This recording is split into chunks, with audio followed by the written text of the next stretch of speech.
আরে কি রে কোথায় আছো? মোরে বিলকিস আমার বৌমা জানি কেমন করতেছে। আরে আমার বৌমা জানি কেমন করতেছে, ধরে করে নে।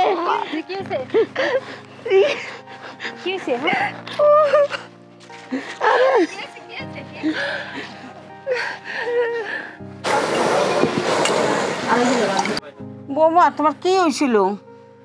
এখন ভালো লাগতেছে? মা, গত 2 সপ্তাহ ধরে আমার শরীরটা বেশি ভালো না মা। এমন মাথা ঘুরায়, শরীর ব্যথা করে, চোখে ঝাপসা দেখি,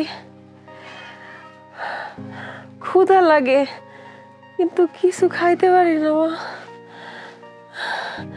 আর ঘন ঘন প্রস্রাব লাগে।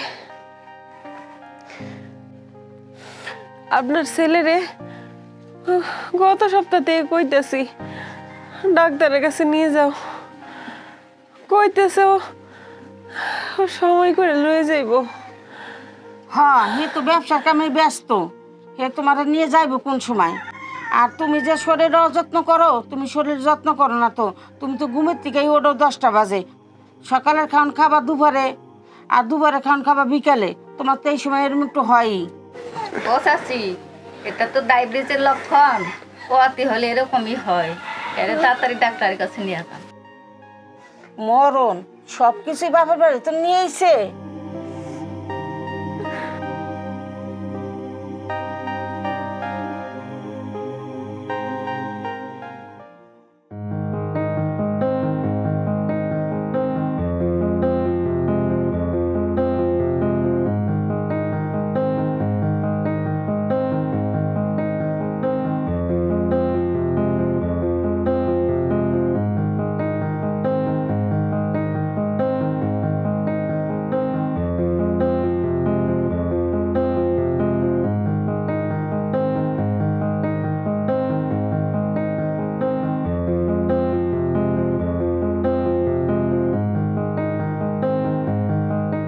আসসালামু আলাইকুম।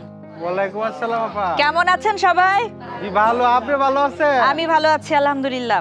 আপনাদের আসতে কোনো কষ্ট হয় নাই তো? না আপা। আজকে আমি আপনাদেরকে একটা গুরুত্বপূর্ণ কথা বলি।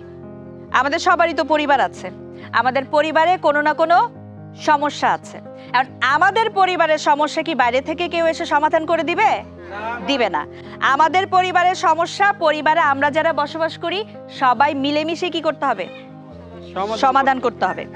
এই যে আমাদের হারুন ভাইয়ের বউ অনেকদিন ধরে অসুস্থ, কিন্তু ওনার সমস্যাটা কি আমরা জানি? ওনার কি টাকা পয়সার অভাব? না। ওনার ঘরে একজন পুরুষ মানুষ নাই যে তারে ডাক্তারের কাছে নিয়ে যাইতে পারে। তার বাবা কি করছে? তারে বাল্য বয়সে বিয়ে দিয়ে নিজের ঘাট থেকে বোঝাটা নামাই ফেলছে। আর মেয়ের বাবা তো মেয়ের অল্প বয়সে বিয়ে দিয়েই ফেলছে। ওই বাবা কি কখনো ভেবে দেখছে যে তার মেয়ে এবং মেয়ে যখন সন্তান ধারণ করবে তখন সেই সন্তানের কি হবে? ও আপা, তারে না হয় বুঝলাম বাল্য বিবাহ দিয়া ক্ষতি করছে, কিন্তু প্যারেন্টটার ক্ষতি হইব কেন? লোকমান ভাই, গাছের যত্ন না নিলে ওই গাছ থেকে কি ভালো ফল পাবেন? আসেন আমরা এখন দেখি নারীদের আরো কি কি রকমের স্বাস্থ্য ঝুঁকি থাকতে পারে। সমাজে নারীরা কেন এত বেশি স্বাস্থ্য ঝুঁকিতে আছে তার উল্লেখযোগ্য কিছু কারণ নিম্নরূপ। নারীদের স্বাস্থ্য সমস্যাটি পরিবারে তেমন গুরুত্ব পায় না। নারীরা তাদের রোগের বিষয়ে প্রাথমিক পর্যায়ে পরিবারের কারো সাথে শেয়ার করতে চায় না, কারণ তারা মনে করে এটি সামাজিক ট্যাবু, বলবে বাপের বাড়ি থেকে এনেছে। আর্থিক সমস্যা, তাদের কাছে টাকা থাকে না এবং থাকলে তা ব্যবহার করার অনুমতি সবসময় পায় না। সামাজিক নিরাপত্তার অভাব। আমরা জানলাম যে আমাদের সমাজে বা পরিবারে পুরুষদের চেয়ে নারীরাই অসংক্রামক রোগে অনেক বেশি আক্রান্ত হয়। এই নারীরা যখন অসংক্রামক রোগে আক্রান্ত হয় তখন তাদের প্রতিকারের জন্য কি কি করতে হবে এবার আসেন আমরা সেসব জানি।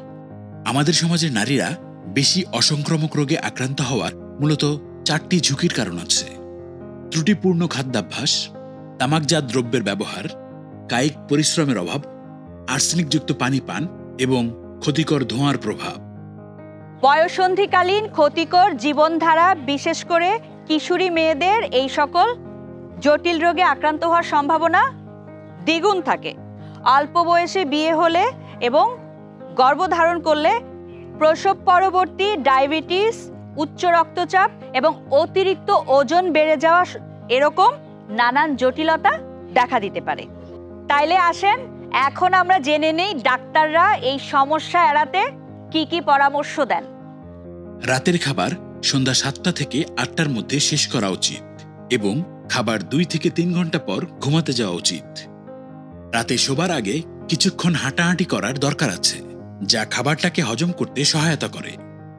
একজন মানুষের দৈনিক 7 থেকে 8 ঘন্টা ঘুমানোর প্রয়োজন আছে। জনপ্রতি দৈনিক 5 গ্রাম বা 1 টেবিল চামচ লবণ খাওয়া উচিত। এর অধিক লবণ গ্রহণ শরীরের জন্য প্রভাব ফেলে। লাল মাংস যেমন গরু, খাসি, হাঁস ইত্যাদি কম পরিমাণে খাওয়া ভালো। 80 গ্রাম 1 টুকরো পর্যন্ত খাওয়া যেতে পারে, তবে এই ধরনের মাংস না খাওয়াটা আরো ভালো।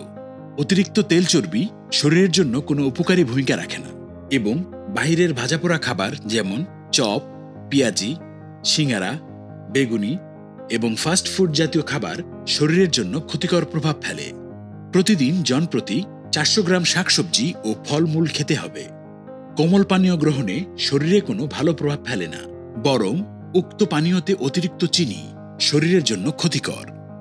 আপনার খাবারের থালার মেনুটি এমন হওয়া উচিত: শাকসবজি খাবার প্লেটের অর্ধেক, আমিষ খাবারের 4 ভাগের 1 ভাগ, শর্করা খাবারের 4 ভাগের 1 ভাগ এবং বাকি 1 ভাগ দুধ ও ফলমূল। তাহলে আজকের আলোচনা থেকে আমরা কি জানতে পারলাম? আমাদের সমাজে এবং পরিবারে পুরুষদের চেয়ে মেয়েদের অসংক্রামক রোগে আক্রান্ত হওয়ার সম্ভাবনা অনেক বেশি থাকে।